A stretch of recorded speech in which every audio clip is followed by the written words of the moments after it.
Alright guys, we are on to our third package, and this one is one that I've had for a while. I did a couple that I had actually bought recently. This one I've been holding on for a while. Now, this one is not Canadian, it is American, and it's a really cool one. Don't want to show any of that personal information there. It's in some tape, so let me get it out of the tape, and I'll show you what it is. Alright, as you can probably see by that Liberty Bell, this is a Benjamin Franklin half dollar, but it isn't just a Benji half dollar. If you can see that mirror finish, this is a proof. It is a 1963 proof Benjamin Franklin. Now let's see if I can get it out of here without damaging it. And I am holding it by the edge.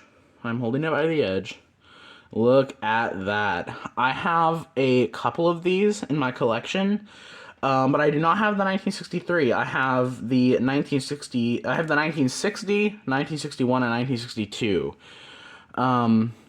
This was one of the ones that I needed, and it is beautiful. And just a little bit of, background history on the Benjamin, or on proof half dollars. You might be wondering, it's 1963, it's a proof, but where's the San Francisco Mint? Well, up until 1968, all proof half dollars did not have, or I think were made from Philadelphia. And any coin that was minted in 1965 through 1967, they actually did not make proof coins. They made what were called special mint set coins. And then in 1968, San Francisco took proof making duties, and before that, it was Philadelphia. And it's also common for a lot of the proof coins that were minted before 1975, it's very common for most of them to not have cameo. And Benji half dollars like this one that do have cameo are worth a lot more because it's very uncommon to get one of these coins with cameo, because they were often and mostly minted without cameo.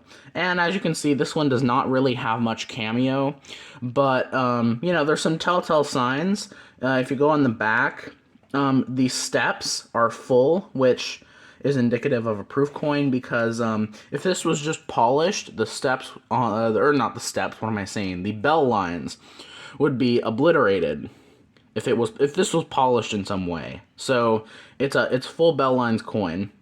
You also look at the edge here.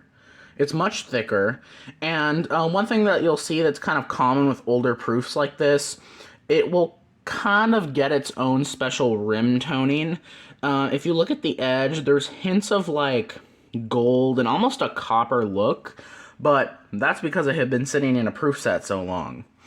And another way you can tell is, by the finish. While it doesn't have cameo, it has all the other features showing that it is a proof coin.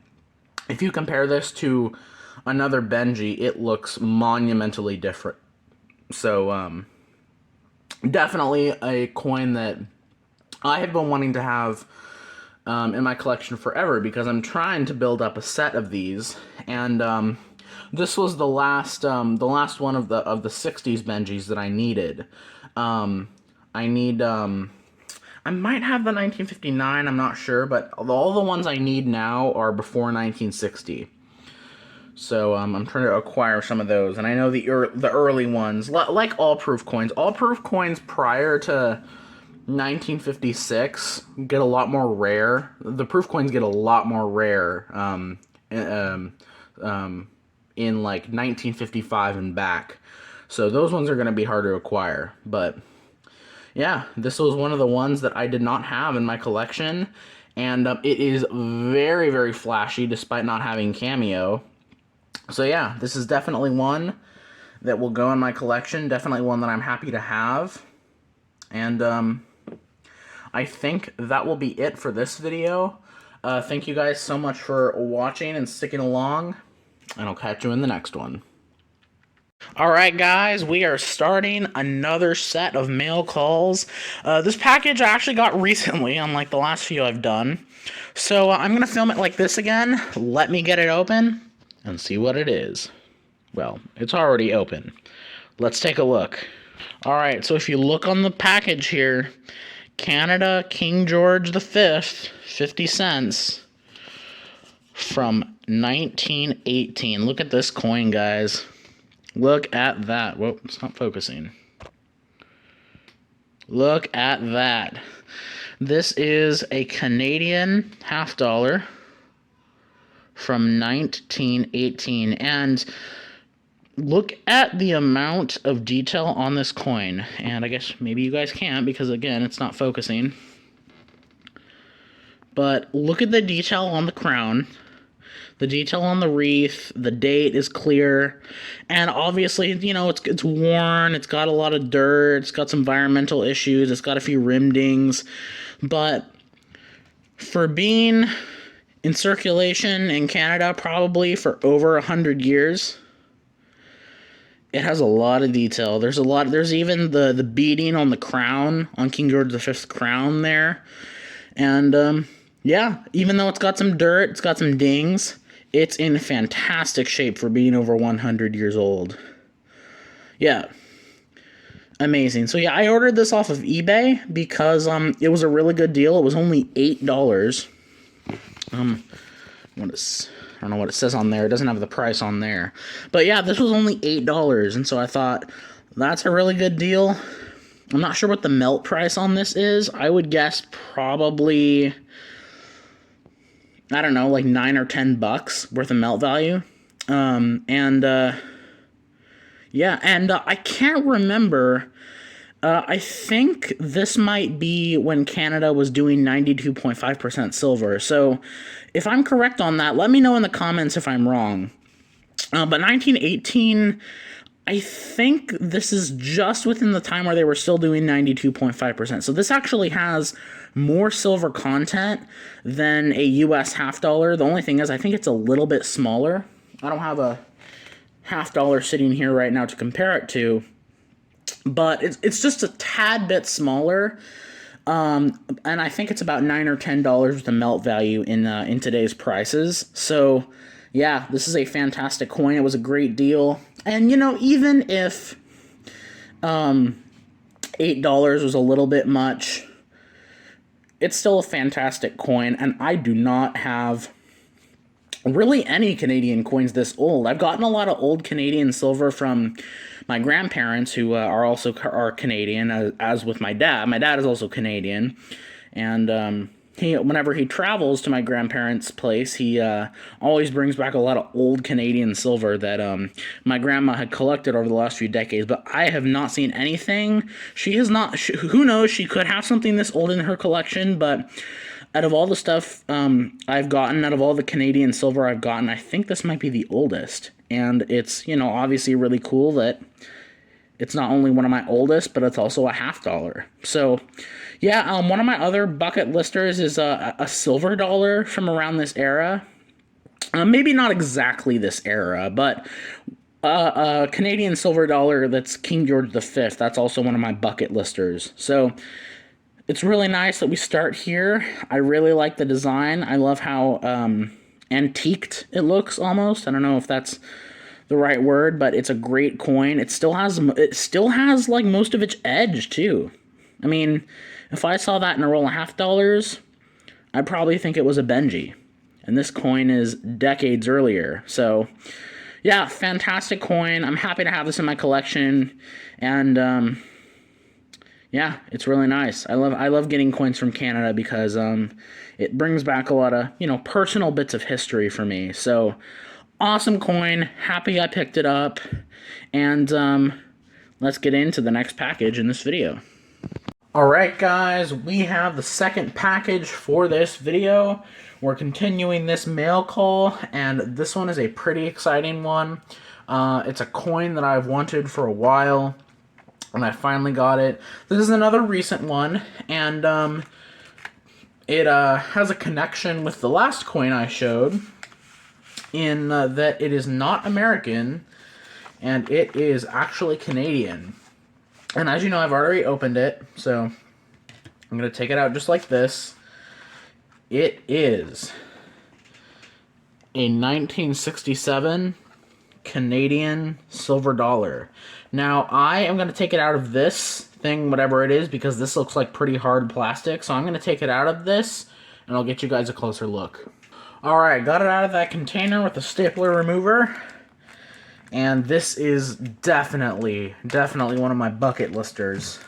Look at this coin, guys. Holy crap. Yeah, this is one I've been wanting for a long time. 1867 to 1967. $1. This is 80% silver. Definitely one I've been wanting for a while. Look at that edge. It's in fantastic shape. Look at that. Yeah, this coin is great. This coin is great.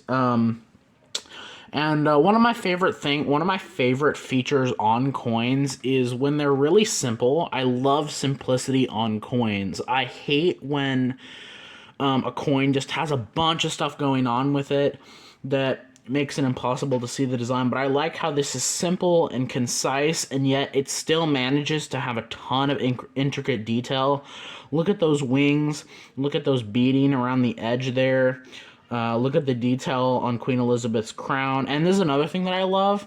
For the size of this coin, it makes it really easy to see all the details. Look at the detail in her hair, the detail in the crown, more beading on the front here, the legend as well. It's all fantastic, and definitely a coin that I've been wanting to have in my collection for a long time. Now, the only thing that is kind of sad about this, it has quite a few scratches kind of right below the goose's head and neck there. I don't know if you can see that. It's got a lot of, kind of looks like bag marks, although I don't think this was in a bag. It was in a set. So, unfortunately, it does have some scratches right there, but overall, this coin is in fantastic shape, and I'm always happy to have a coin like this in my collection. I love coins that are beautiful, and I don't think enough coins have animals on them. I feel like more coins should feature animals, so, yeah, the US should do that sometimes.